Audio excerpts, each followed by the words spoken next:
So, 'di ba lately may nakita tayong post na ganyan.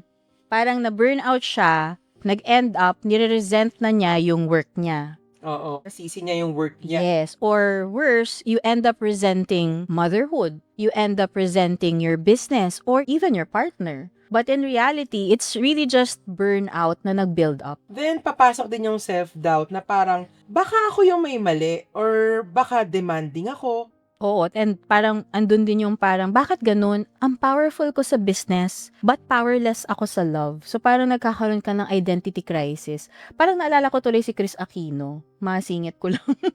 May interview siya, 'di ba? Sabi niya, sabi ni mom, yak talagang ginaya.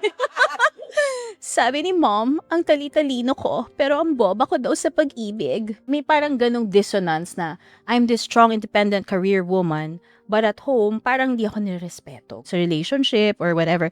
So, nagkakos yun ng identity crisis as well. And many women don't speak up dahil ayaw matawag na masungit or walang utang na loob or masyadong career woman. Oo nga, no? And yung silence na yon, like being afraid to speak up, hindi ka naman masasave nung silence mo eh. What it does, parang dinideepen niya lang yung mga wounds, yung mga emotion mo na nire-repress mo. And delikado yon kapag parang kinikimkim mo lang lahat, tas tinitiis mo, and you feel na hindi valid yung mga emotions mo ng pagod, ganyan. Yeah. Ayoko maging reklamador, pero hindi, may karapatan kang mapagod.